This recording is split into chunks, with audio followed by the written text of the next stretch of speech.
Oremos. Padre nuestro que estás en los cielos, santificado sea tu nombre.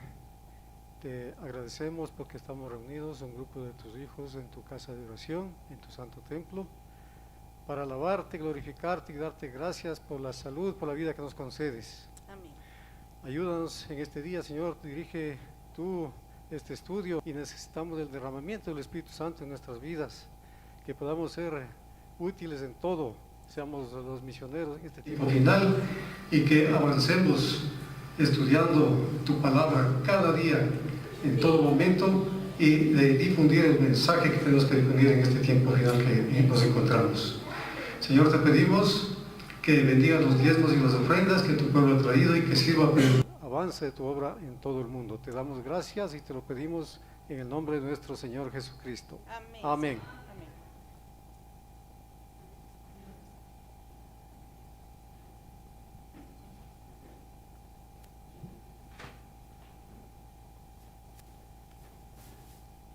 Hermanos, buenos días, un feliz sábado para cada uno de ustedes.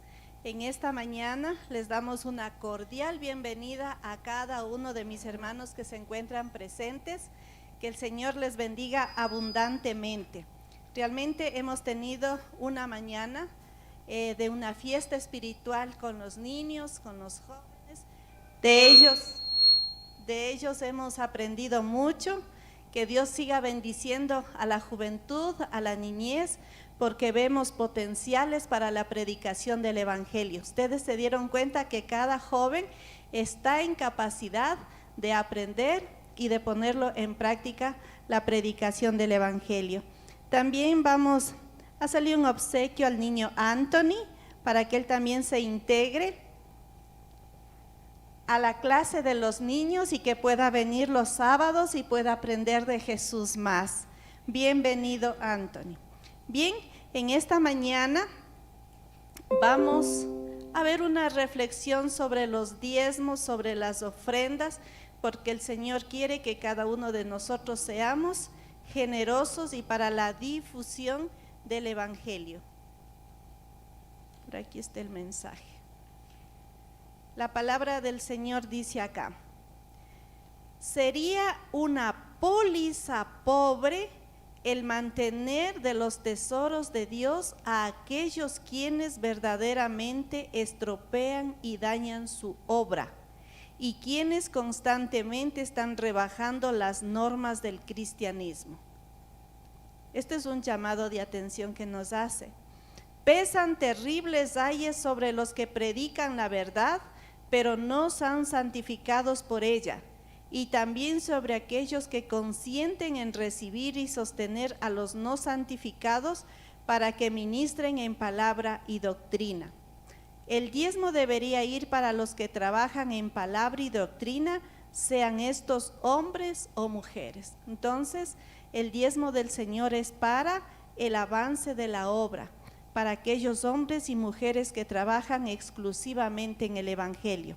Bien, ahora vamos a poner el himno acostumbrado y nuestro hermano diácono va a recoger diezmos y ofrendas. Que el Señor nos bendiga abundantemente y cantemos con alegría en nuestros corazones.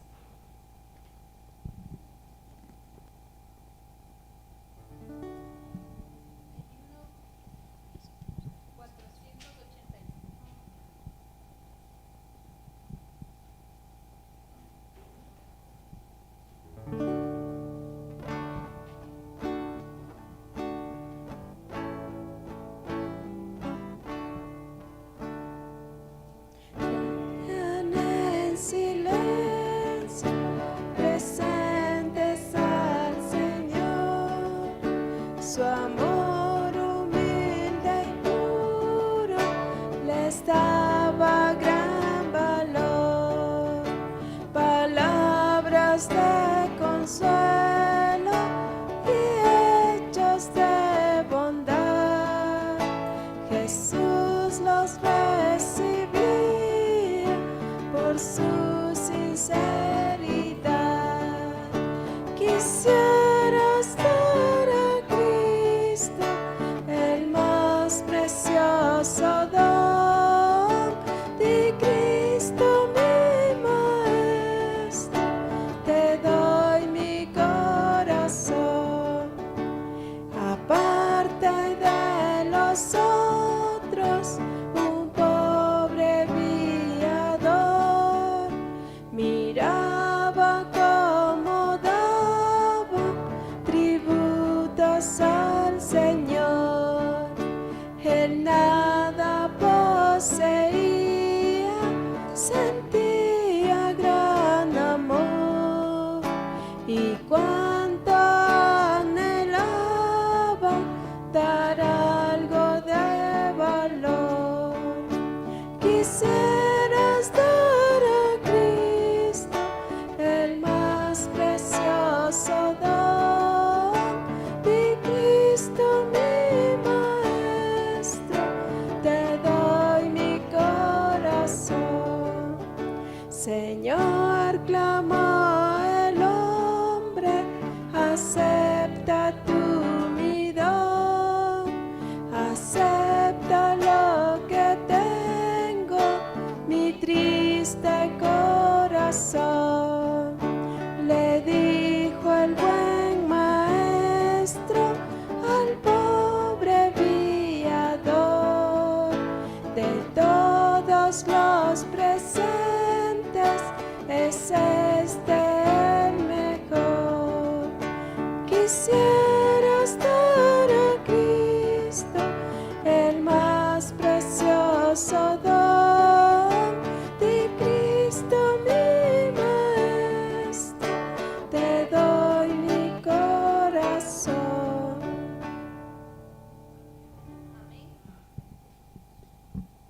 Con alegría en nuestros corazones vamos a buscar el himno número 174, Siervos de Dios, la trompeta tocad. Nos colocamos de pies.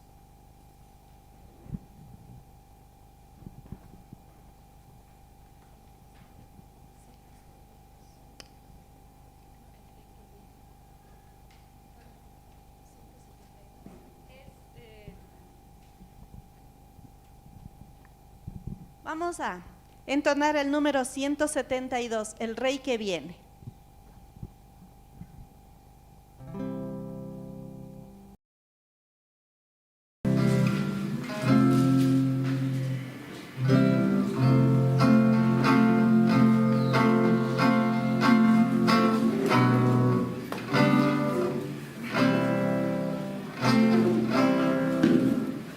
El Rey que viene cerca está, el mismo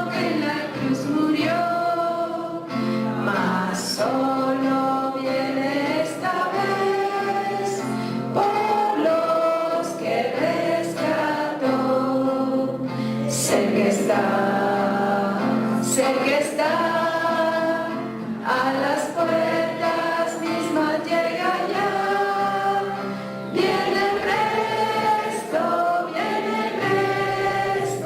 a las puertas llega ya.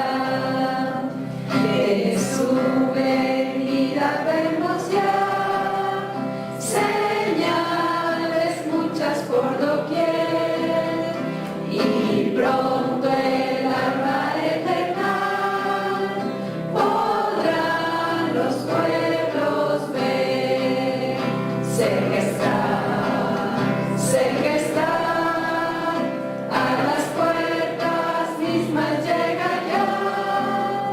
Viene presto, a las puertas llega ya. Pues no contéis con gozo y paz, aquí las luchas seguirán, mas cuando vuelva el Salvador, eterno fin tendrá. Sé que está a las puertas mismas llega ya. Viene presto,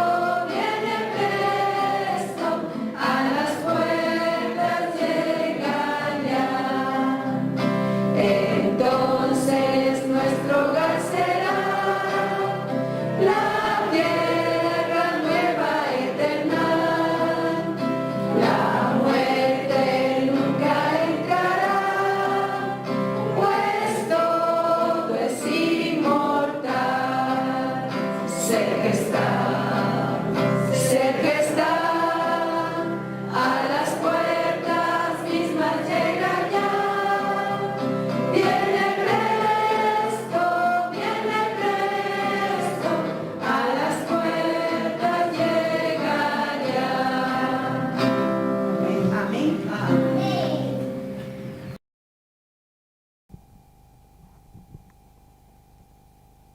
El versículo para la exposición de la palabra en esta mañana lo vamos a encontrar en Romanos 8:19. La palabra del Señor nos dice: porque el anhelo ardiente de las criaturas espera la manifestación de los hijos de Dios. Con la palabra del Señor, con esta palabra del Señor nos vamos a colocar de rodillas.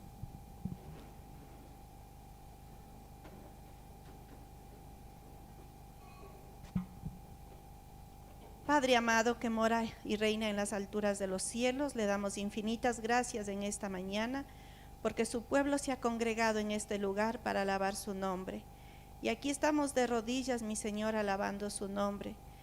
Que nuestra oración llegue al trono de su gracia para alcanzar el oportuno socorro. Estamos viviendo en estos tiempos finales. Despiértenos, Señor, a cada uno de nosotros. Ayúdenos a entender su palabra y a ponerlo por obra.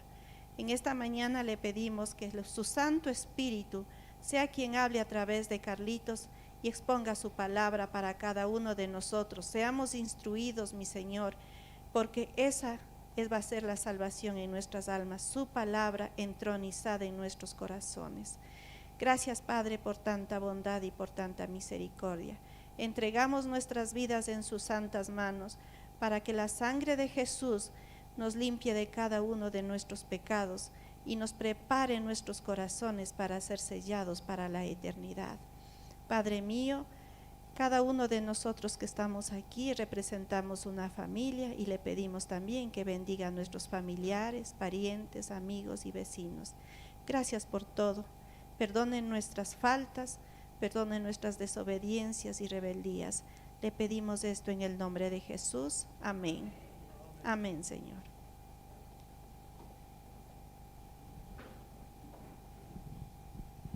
Que el Señor nos bendiga a todos.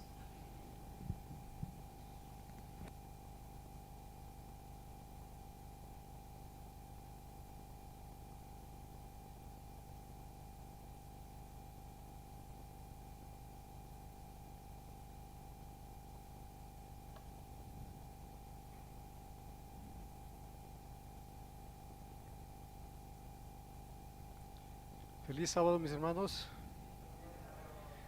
Sean todos bienvenidos acá a la iglesia de Podmaski, a todos los presentes, a las visitas, a las personas que están uniéndose por las redes sociales. Sean todos bienvenidos a un estudio de la palabra del Señor. En esta oportunidad vamos a estudiar el último tema acerca del santuario, que está titulado como tema número 9, la última generación. Vamos a ponerle en la pantalla la diapositiva número 1, donde está el título de este estudio, la última generación.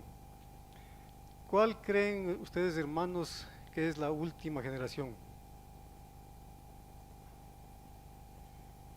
En este estudio vamos a ver quién es la última generación. Por favor, necesitamos que tengan en sus manos la Biblia, porque vamos a empezar estudiando el versículo que la encontramos en Romanos 8:19.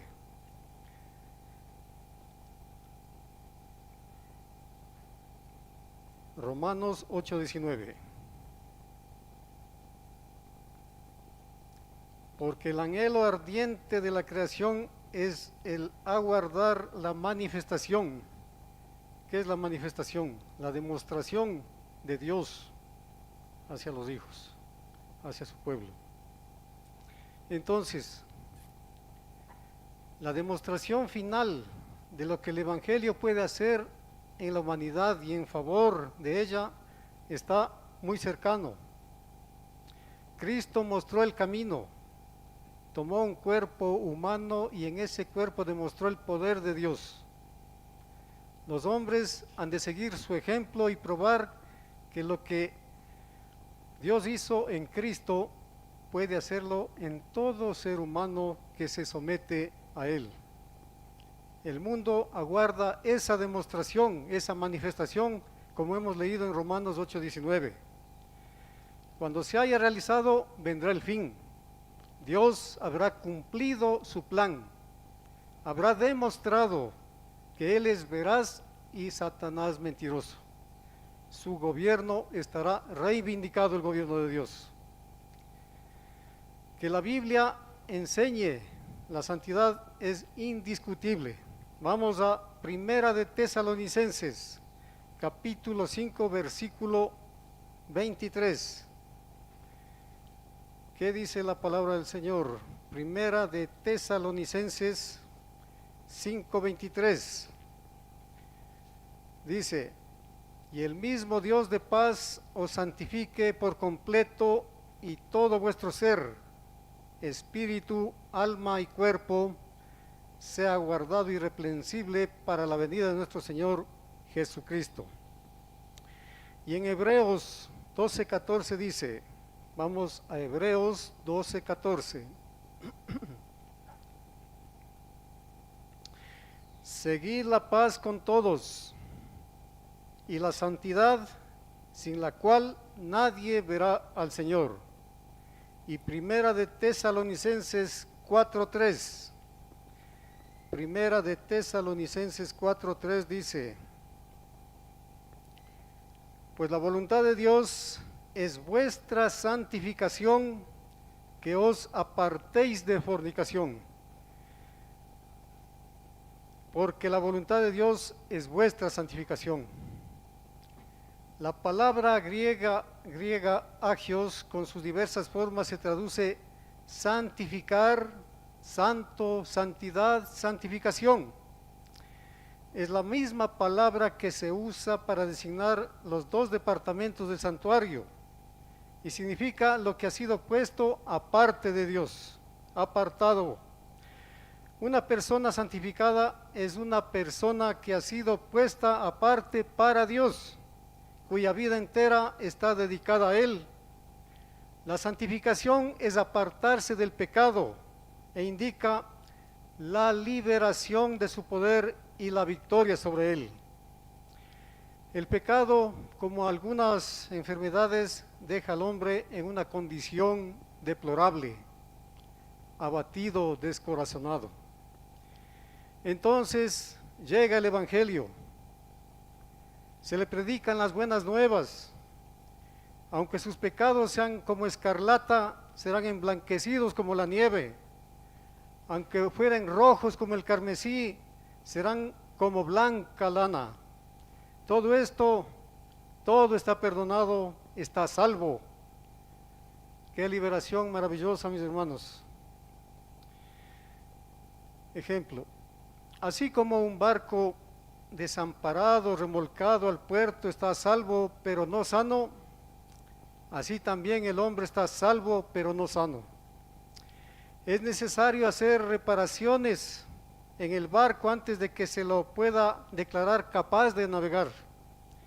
Y el hombre necesita reconstrucción antes de estar plenamente restaurado. Este proceso de restauración se llama santificación e incluye el cuerpo, el alma y el espíritu. Cuando la obra está acabada, el hombre es santo, está completamente santificado y restaurado a la imagen de Dios.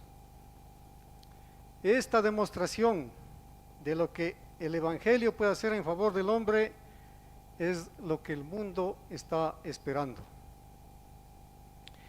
En la Biblia, tanto el proceso como la obra terminada son llamados santificación. Por esta razón, los hermanos son llamados santos, santificados, aunque no hayan alcanzado la perfección. Vamos a 1 Corintios 1:2. ¿Qué dice la palabra del Señor? 1 Corintios 1:2 dice: a la iglesia de Dios que está en Corinto, a los santificados en Cristo Jesús, llamados a ser santos con todos los que en cualquier lugar invocan el nombre de nuestro Señor Jesucristo, Señor de ellos y nuestro. Y en 2 Corintios 1:1 dice lo siguiente: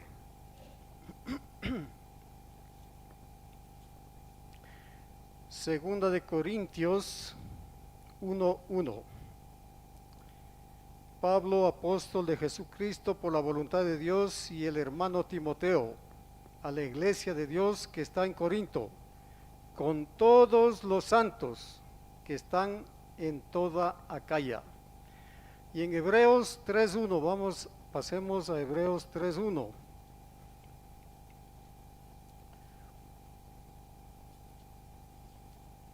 Dice: por tanto, hermanos santos, participantes del llamamiento celestial, considerad al apóstol y sumo sacerdote de nuestra profesión, Cristo Jesús. Quien recorra las epístolas a los corintios se convence pronto de que los santos mencionados tenían sus faltas. A pesar de esto, se dice que son santificados y llamados a ser santos. La razón consiste en que la santificación completa no es obra de un día o de un año, sino de una vida entera. Se inicia en el momento en que una persona se convierte y continúa toda la vida. Así sucederá con la última generación de hombres que vivan en la tierra. Por su medio, Dios hará la demostración final de lo que puede hacer con la humanidad. Tomará a los más débiles de los débiles, a aquellos que llevan todos los pecados de sus antepasados, y en ellos mostrará su poder. Estarán sujetos a toda tentación, pero no cederán. Demostrarán que es posible vivir sin pecar, es decir, se harán la demostración que el mundo ha estado esperando y para la cual Dios ha estado haciendo los preparativos. Será evidente para todos que el Evangelio puede realmente salvar hasta lo sumo. Dios será hallado veraz en sus dichos. El último año traerá la prueba final, pero esta tan solo demostrará a los ángeles y al mundo que nada de lo que el maligno puede conmover a los escogidos de Dios. Nada puede conmover a los escogidos de Dios. Caerán las plagas, se verá la destrucción por todos lados, se hallarán frente a la muerte, pero como Job se mantendrán firmes en su integridad. Nada podrá hacerlos para pecar. Guardarán los mandamientos de Dios y tendrán la fe de Jesús. Apocalipsis 14:12. En toda la historia del mundo, Dios ha tenido fieles. Estos han soportado la aflicción aún en medio de gran tribulación y aún en medio de los ataques de Satanás, como dice el apóstol Pablo, han logrado por la fe obrar justicia. Vamos a Hebreos 11, versículos 37 y 38. Hebreos 11, versículos 37 y 38. Fueron apedreados, aserrados, puestos a prueba, muertos a filo de espada, anduvieron de acá para allá cubiertos de pieles de ovejas y de cabras, pobres, angustiados, maltratados, de los cuales el mundo no era digno, errando por los desiertos, por los montes, por las cuevas y por las cavernas de la tierra.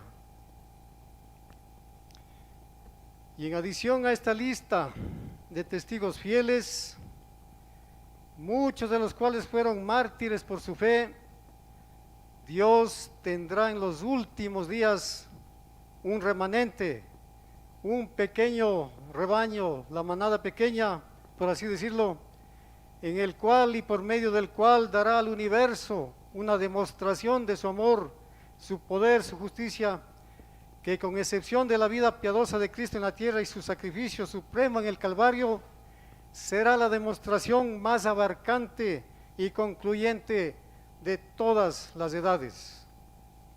Mis hermanos, en la última generación de hombres que vivan en la tierra, quedará plenamente revelado el poder de Dios para la santificación. La demostración de ese poder es la vindicación de Dios.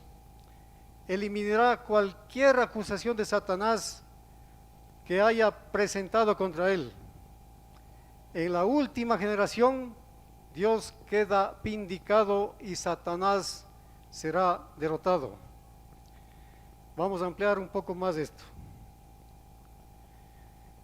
La rebelión que se produjo en el cielo e introdujo el pecado en el universo de Dios debe haber sido algo terrible para Dios y para los ángeles. Hasta cierto momento todo había sido paz y armonía. La discordia era desconocida. Solamente el amor prevalecía. Luego ambiciones profanas conmovieron el corazón de Lucifer. Este decidió que quería ser igual al Altísimo. Iba a ensalzar su solio sobre las estrellas de Dios. No solo esto, sino que se proponía sentarse en el monte del testimonio. Vamos a Isaías 14. Isaías 14.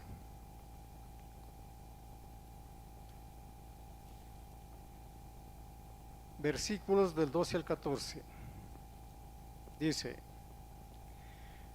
como caíste del cielo, oh lucero, hijo de la mañana, cortado fuiste por la tierra, tú que debilitabas las naciones, tú que decías en tu corazón, subiré al cielo en lo alto junto a las estrellas de Dios, levantaré mi trono y en el nombre del testimonio me sentaré a los lados del norte, sobre las alturas de las nubes subiré y seré semejante al Altísimo. Esta declaración equivale a intentar deponer a Dios y ocupar su lugar. Es una declaración de guerra. Donde Dios se sentaba, Satanás quería sentarse. Entonces, ¿qué pasó? Dios aceptó ese desafío. No tenemos declaración bíblica en cuanto a los medios empleados por Satanás para ganar a su bando una multitud de ángeles. Es muy claro que Satanás mintió. También es indiscutible que desde el principio fue homicida. Vamos a Juan 8:44. Juan 8:44 dice: vosotros sois de vuestro padre el diablo, y los deseos de vuestro padre queréis hacer. Él ha sido homicida desde el principio y no ha permanecido en la verdad, porque no hay verdad en él. Cuando habla mentira, de suyo habla, porque es mentiroso y padre de mentira. Como el homicidio tiene su comienzo en el odio, y como este odio culminó en la muerte del Hijo de Dios en el Calvario, podemos creer que el odio de Satanás no se dirigía solamente contra Dios, el Padre, sino también y especialmente contra Dios el Hijo. En su rebelión, Satanás fue más lejos que una simple amenaza. Levantó realmente su trono diciendo: yo soy un Dios. Vamos a Ezequiel 28:2. Ezequiel 28:2. Dice la palabra del Señor: hijo de hombre, di al príncipe de Tiro, así ha dicho Jehová el Señor, por cuanto se enalteció tu corazón y dijiste: yo soy un Dios, en el trono de Dios estoy sentado en medio de los mares, siendo tú hombre y no Dios, y has puesto tu corazón como corazón de Dios. Se llegó aparentemente a una situación tal en el cielo, el resultado fue la guerra. Dice Apocalipsis 12:7 lo siguiente. Apocalipsis 12:7.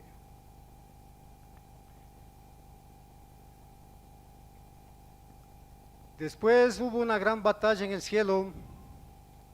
Miguel y sus ángeles luchaban contra el dragón y luchaban el dragón y sus ángeles.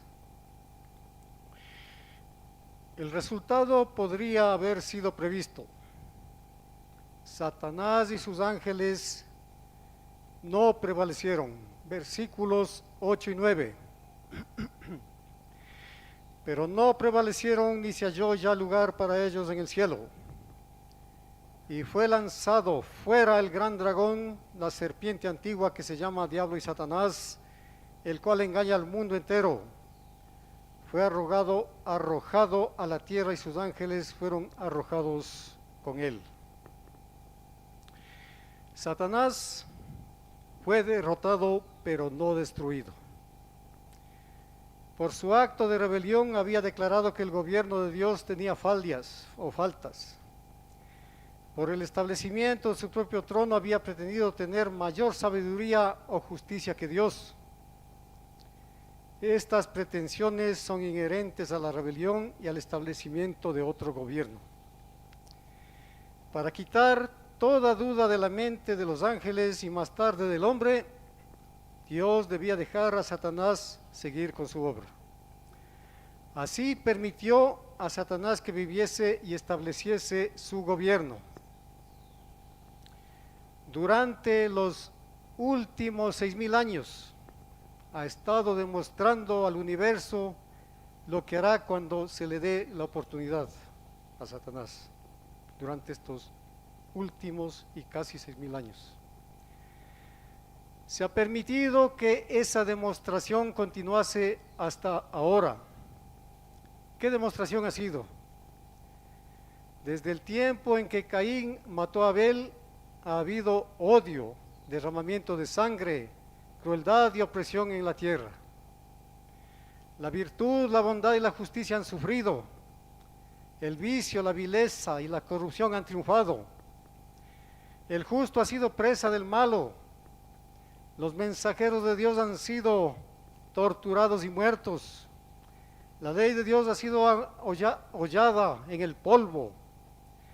Cuando Dios envió a su Hijo, en vez de honrarlo, los hombres perversos, bajo la instigación de Satanás, lo colgaron en un madero. Aún entonces no destruyó Dios a Satanás. La demostración debía ser completa.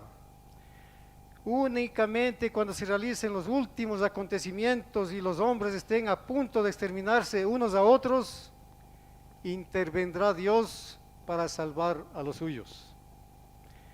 Entonces no quedará duda en la mente de nadie de que Satanás, si hubiese tenido el poder, habría destruido todo vestigio de bondad, habría arrojado de Dios a Dios del trono, habría dado muerte al Hijo de Dios y habría establecido un reino de violencia fundado en el egoísmo y la ambición cruel. En este respecto, el contraste entre Cristo y Satanás es muy evidente, muy pronunciado. Satanás quería ser Dios y lo deseaba tanto que estaba dispuesto a hacer cualquier cosa para alcanzar su blanco. Cristo, por otro lado, no consideró como cosa retener ser igual a Dios. Se humilló voluntariamente y vino a ser obediente hasta la muerte, aún hasta la muerte de cruz. Era Dios y se hizo hombre. Y que esto no era un arreglo temporario, tan solo con el propósito de mostrar su buena voluntad, queda evidenciado por el hecho de que seguiría para siempre siendo hombre. Satanás se exaltó a sí mismo, Cristo se humilló. Satanás quiso ser Dios, Cristo se hizo hombre. Satanás quiso sentarse como Dios sobre su trono, Cristo como siervo se humilló a lavar los pies de los discípulos. El contraste es completo entre Cristo y Satanás. En el cielo, Lucifer había sido uno de los querubines cubridores. Vamos a Ezequiel 28, 14.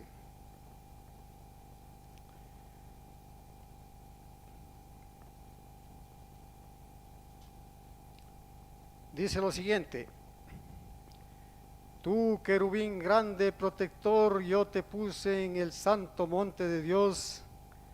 Allí estuviste, en medio de las piedras de fuego te paseabas. Esto parece referirse a los dos ángeles que en el lugar santísimo del santuario estaban sobre el arca, cubriendo el propiciatorio.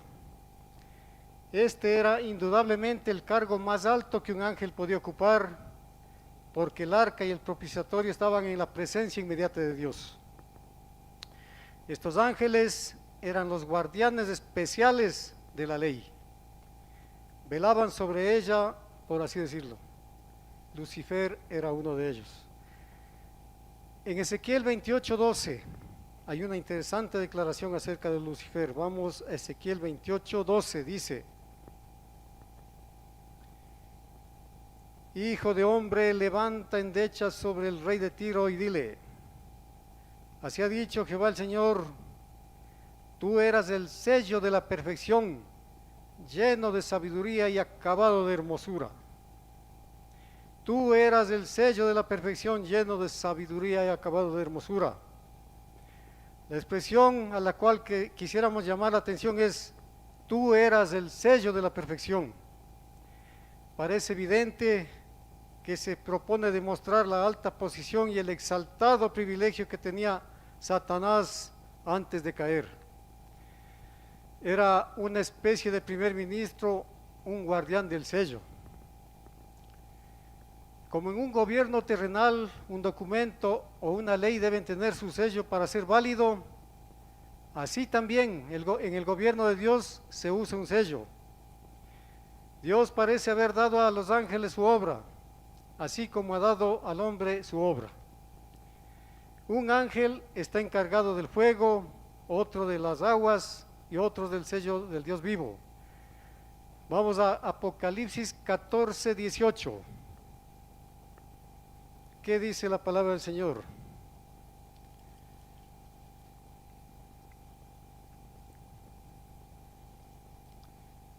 Apocalipsis 14, 18. Y salió del altar otro ángel que tenía poder sobre el fuego. Apocalipsis 16:5.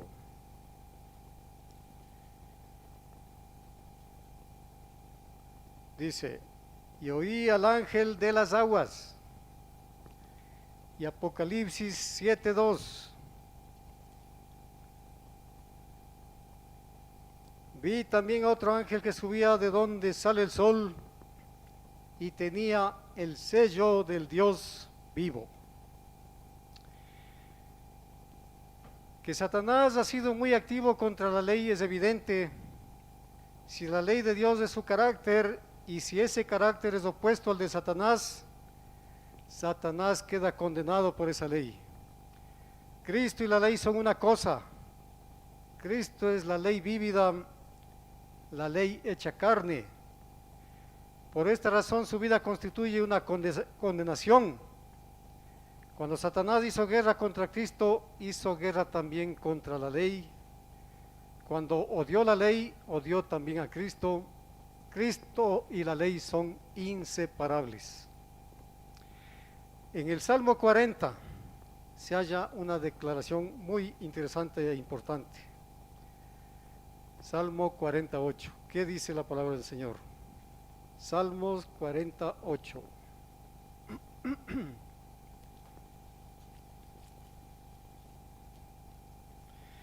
El hacer tu voluntad, Dios mío, me ha agradado, y tu ley está en medio de mi corazón.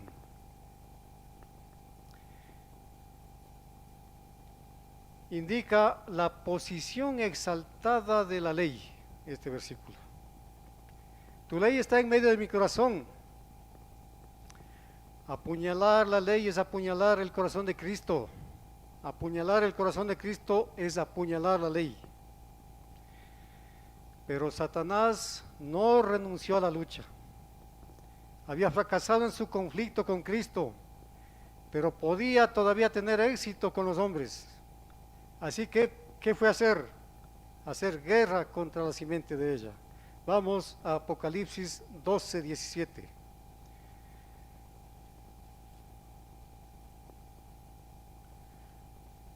Dice así: entonces el dragón se llenó de ira contra la mujer y se fue a hacer guerra contra el resto de la descendencia de ella, los que guardan los mandamientos de Dios y tienen el testimonio de Jesucristo.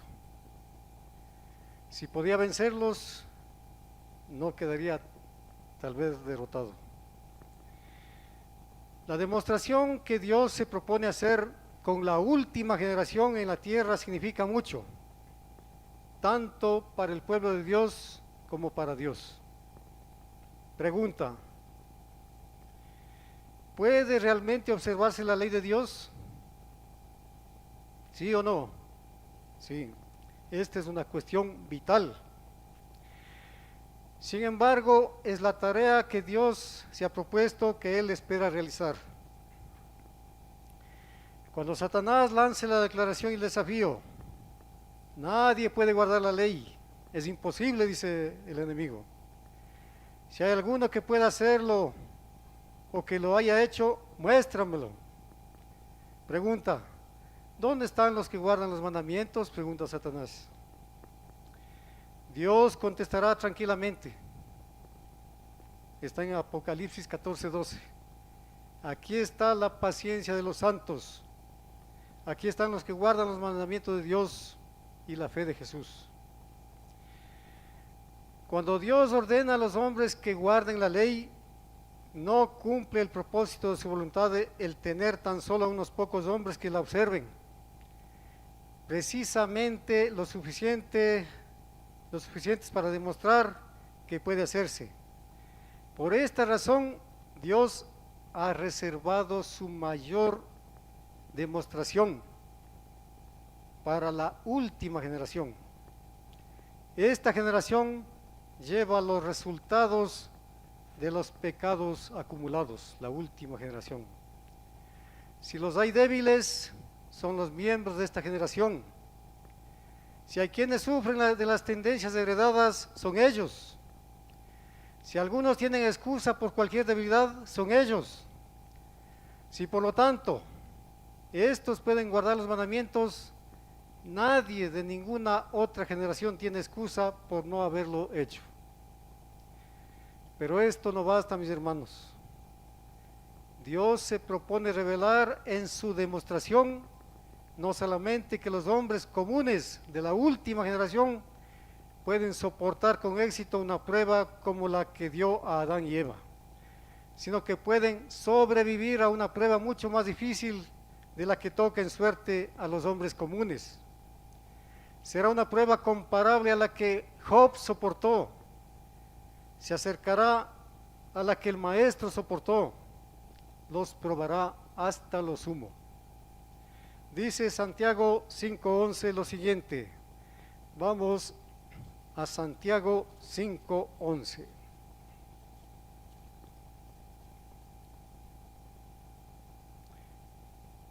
He aquí, tenemos por bienaventurados a los que sufren. Habéis oído de la paciencia de Job y habéis visto el fin del Señor. Job pasó por algunas de las cosas que se repetirán en la vida de los escogidos de la última generación. Repito, Job pasó por algunas de las cosas que se repetirán en la vida de los escogidos de la última generación. Consideremos esto.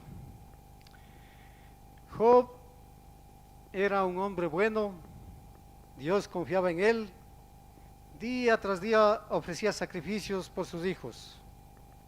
¿Y qué decía? Quizá habrán pecado mis hijos. Job 1:5, vamos a Job.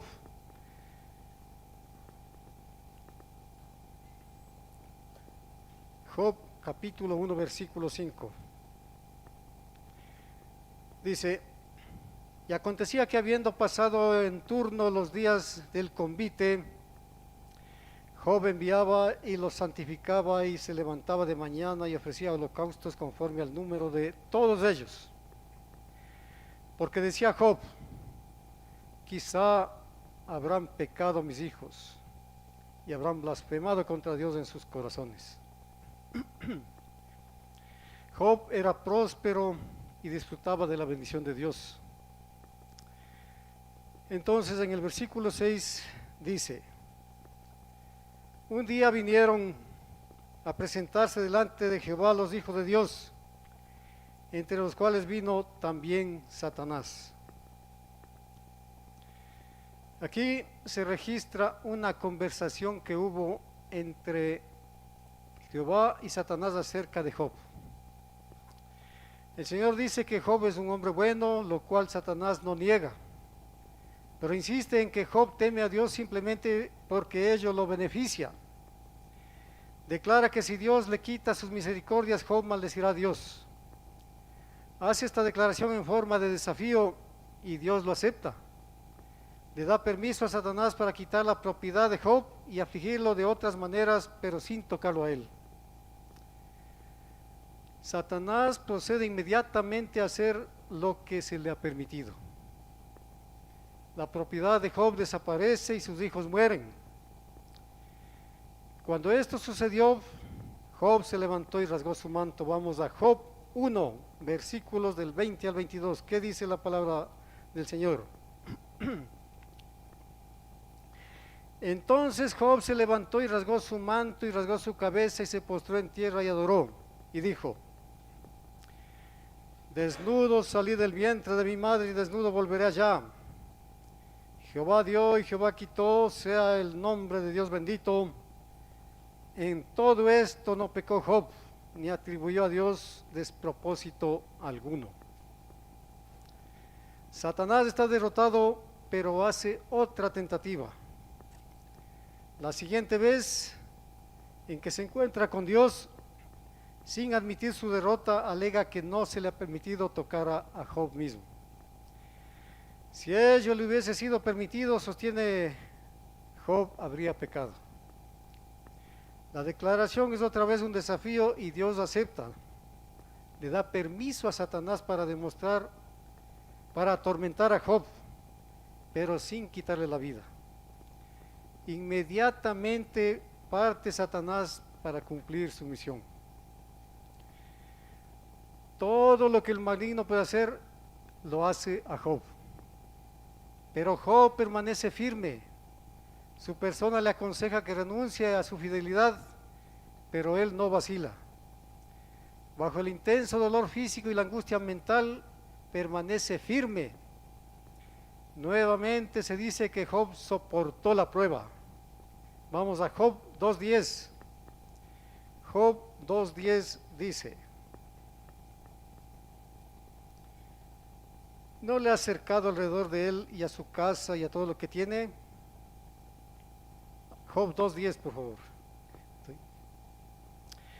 Y él le dijo: como suele hablar cualquiera de las mujeres fatuas, has hablado, que recibiremos de Dios el bien y el mal no lo recibiremos. En todo esto no pecó Job con sus labios. Entonces Satanás queda derrotado y no aparece más en el cielo.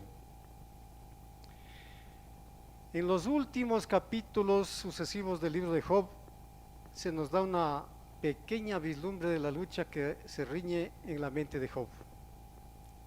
Está muy perplejo. Pregunta: ¿por qué ha caído toda esta calamidad sobre él? No tiene conocimiento de ningún pecado, por lo tanto, ¿por qué lo aflige Dios? Por supuesto, no sabe nada del desafío de Satanás, ni tampoco sabe que Dios depende de él en la crisis por la cual está pasando.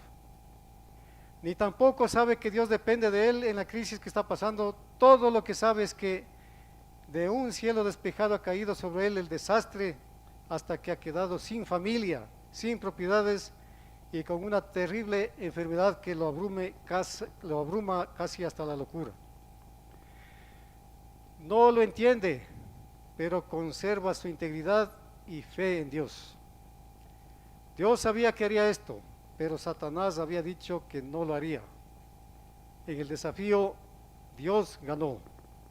Job triunfó. Hablando humanamente, Job no había merecido el castigo que cayó sobre él. Dios mismo dice que era sin causa. Esto lo encontramos en Job capítulo 2 versículo 3, que dice: aun cuando tú me incitaste contra él para que lo arruinara sin causa. En el caso de Job está registrado, con un propósito, mis hermanos. Los hijos de Dios que vivan en los últimos días pasarán por una experiencia similar a la de Job, la última generación. Serán probados como él lo fue, serán privados de todo apoyo humano y Satanás tendrá permiso para atormentarlos. Además de esto, el Espíritu de Dios se retirará de la tierra y será eliminada la protección de los gobiernos terrenales. El pueblo de Dios quedará solo para pelear contra las potestades de las tinieblas. Estará perplejo como Job, pero como él, se mantendrá firme en su integridad y obtendrá la victoria. En la última generación, Dios quedará vindicado. En el remanente, Satanás encontrará su derrota. La acusación de que la ley no puede ser observada quedará plenamente refutada. Dios producirá no solamente una o dos personas que observen sus mandamientos, sino un grupo entero. ¿Cuál es ese grupo? Llamado de los 144,000. Ellos reflejarán plenamente la imagen de Dios. Desmentirán la acusación de Satanás contra el gobierno del cielo. Una grave situación se produjo en el cielo cuando Satanás hizo sus acusaciones contra Dios. Las acusaciones constituían en realidad una imputación de incapacidad de gobernar el cielo. Muchos de los ángeles creyeron esas acusaciones. Se colocaron del lado del acusador. Una tercera parte de los ángeles, y estos deben haber sido millones, se encaró con Dios juntamente con su caudillo en el más alto entre los ángeles, Lucifer. No era una crisis pequeña, mis hermanos, amenazaba la misma existencia del gobierno de Dios. Pregunta, ¿cómo debería tratarla Dios este asunto? ¿Cómo debería tratar Dios este asunto? La única forma en que el asunto podía arreglarse satisfactoriamente, de manera que nunca más se levantara la duda, consistía en que Dios sometiera su caso a las reglas comunes de la evidencia. Tenemos pues ahora una escena de juicio. Está en juego el gobierno de Dios. Satanás es el acusador, Dios mismo es el acusado. Ha sido acusado de injusticia, de requerir que sus criaturas hagan lo que no pueden hacer y de castigarlas, sin embargo. La ley es el punto específico del ataque, pero siendo la ley simplemente un trasunto del carácter de Dios, son Dios y su carácter los que están en tela de juicio. A fin de que Dios sostenga su aserto, es necesario demostrar que no ha sido arbitrario en sus requerimientos, que la ley no es dura ni cruel en sus exigencias, sino que por lo contrario es santa, justa y buena, y que los hombres pueden guardarla. Todo lo necesario es que Dios produzca un hombre que haya guardado la ley y su causa está ganada. En ausencia de un caso tal, Dios pierde y Satanás gana.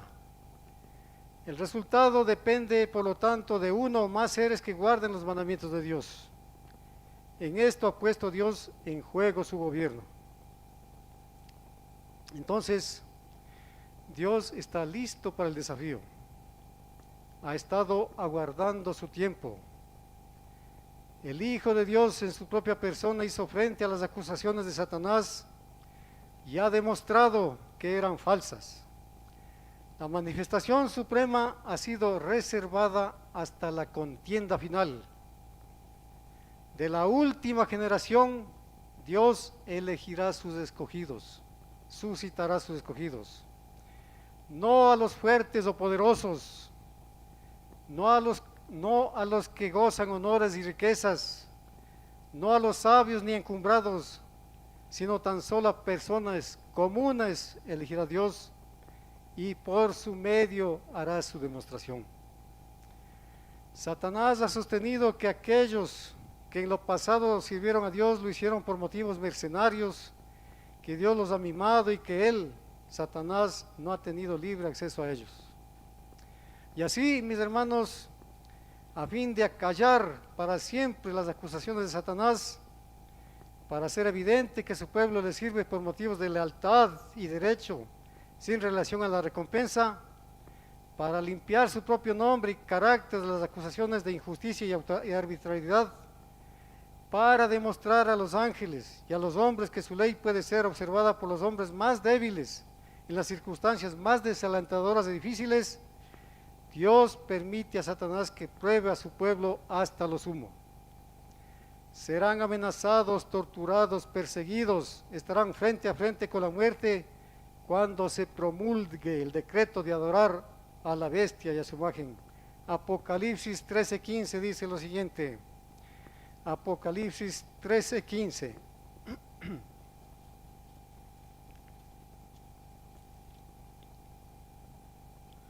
Y se le infundió y se le permitió infundir aliento a la imagen de la bestia, para que la imagen hablase y hiciese matar a todo el que no la adorase.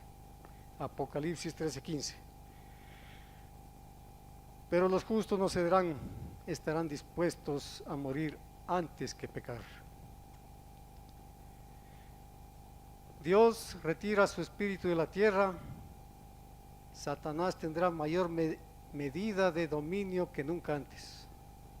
Es cierto que no podrá matar al pueblo de Dios, pero esta será casi la única limitación. Empleará todo permiso que tenga. Sabe cuánto está en juego, es ahora o nunca, dice Satanás. Dios hace una cosa más. Aparentemente se oculta, el santuario celestial se cierra, Los santos claman a Dios día y noche por liberación, pero Él aparenta no oír. Los escogidos de Dios están pasando por el Getsemaní. Prueban un poco lo que experimentó Cristo durante aquellas 3 horas en la cruz. Aparentemente deben pelear su batalla solos. Deben vivir sin intercesor a la vista de un Dios santo. Pero aunque Cristo ha terminado su intercesión de manera que nadie puede ya obtener de su ministerio sacerdotal en el santuario celestial el perdón del pecado, los santos son el objeto del amor y cuidado de Dios. Los ángeles santos velan sobre ellos. Dios les provee refugio de sus enemigos, les suministra alimento, los escuda de la destrucción y les proporciona gracia y poder para vivir santamente. Les recomiendo, mis hermanos, estudiar el Salmo 91. Ahí es donde Dios escuda de la destrucción y les proporciona gracia y poder para vivir santamente. Sin embargo, están todavía en el mundo tentados y afligidos y atormentados. Pregunta: ¿resistirán la prueba? Si los hombres de la última generación pueden repeler con éxito el ataque de Satanás, si pueden hacerlo teniendo todas las desventajas contra sí y el santuario cerrado, ¿qué excusa hay para que los hombres hayan pecado alguna vez? En la última generación, Dios da la demostración final de que los hombres pueden observar la ley de Dios y que pueden vivir sin pecar. Dios no deja sin hacer nada que pueda completar la demostración. La única limitación que impone a Satanás es que no puede matar a los santos de Dios. Puede tentarlos, puede acosarlos, amenazarlos, y él hace todo cuanto puede, pero fracasa.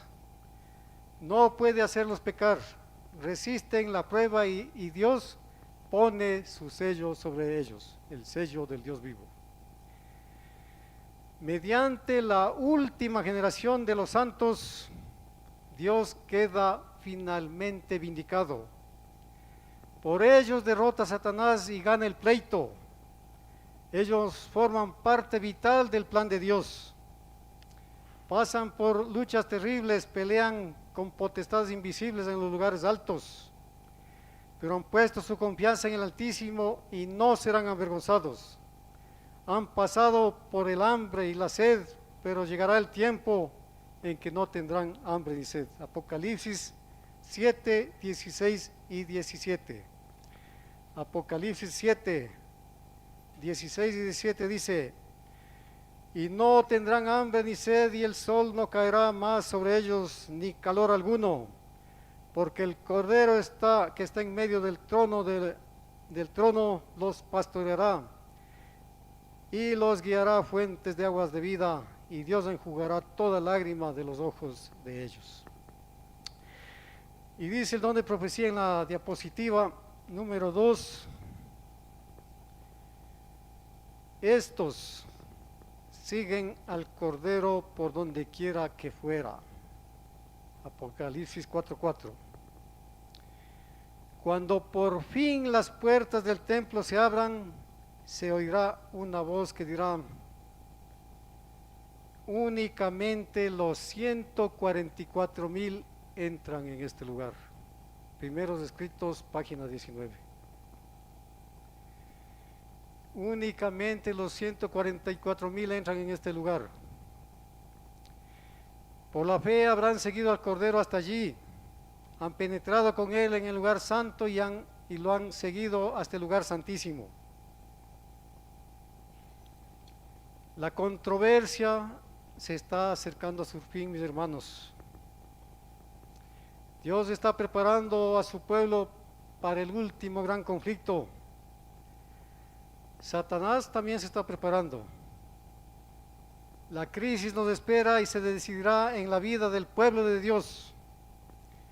Dios depende de nosotros como dependió de Job. Pregunta: ¿está bien colocada su confianza? ¿Está bien colocada la confianza de Dios en nosotros? Eso tenemos que respondernos cada uno de nosotros.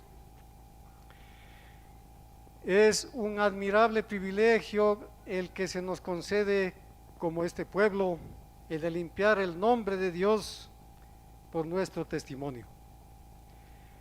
Es maravilloso que se nos permita testificar por Él. Nunca debe olvidarse, sin embargo, que este testimonio es un testimonio de la vida, no simplemente de palabras. Vamos a Juan 1:4.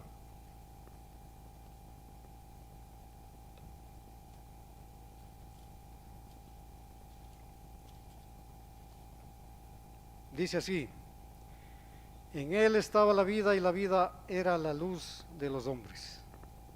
La vida era la luz. Así era en el caso de Cristo y debe ser en nuestro caso. Nuestra vida debe ser una luz como lo era la de Cristo.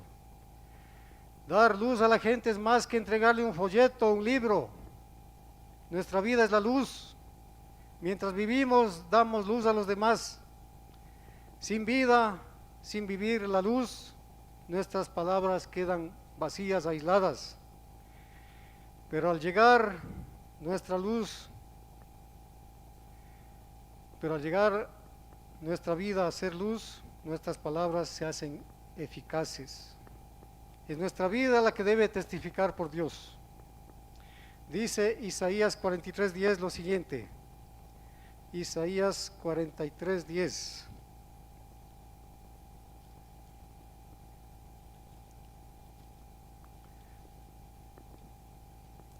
Vosotros sois mis testigos, dice Jehová. No debe haber Dios extraño entre vosotros. Versículo 12. Vosotros pues sois mis testigos, dice Jehová, y yo soy Dios. Ojalá, mis hermanos, seamos de veras testigos y testifiquemos lo que Dios ha hecho por nosotros. Todo esto está íntimamente relacionado con la obra del día de las expiaciones. En aquel día los hijos de Israel, habiendo confesado sus pecados, quedaban completamente limpios. Habían sido perdonados y ahora el pecado era separado de ellos. Quedaban santos y sin culpa. El campamento de Israel quedaba limpio. Mis hermanos, estamos viviendo ahora en el gran día de la expiación, en el gran día real de la purificación del santuario. Todo pecado debe ser confesado y por fe enviado de antemano al juicio. Mientras el sumo sacerdote entra en el Santísimo, el pueblo de Dios debe ahora hallarse cara a cara con Dios. Debe saber que todo pecado ha sido confesado y que no queda mancha alguna de pecado. Isaías 33, del 13 al 16 dice lo siguiente. Isaías 33, del 13 al 16, dice así: oíd los que estáis lejos, los que he hecho, lo que he hecho, y vosotros los que estáis cerca, conoced mi poder.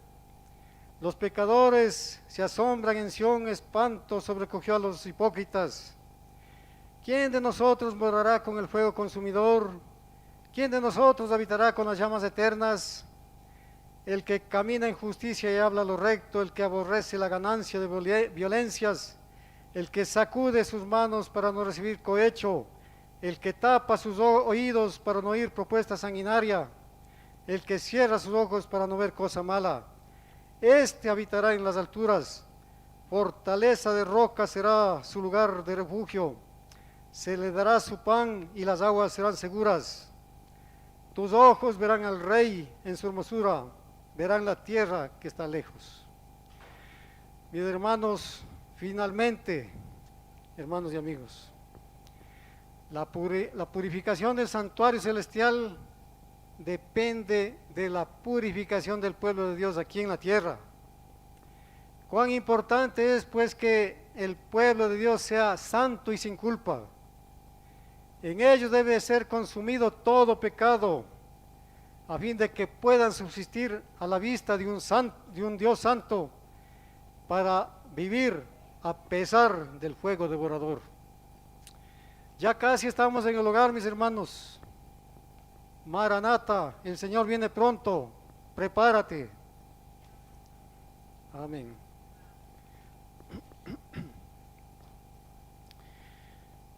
Vamos a tener una palabra de oración, nos ponemos de rodillas.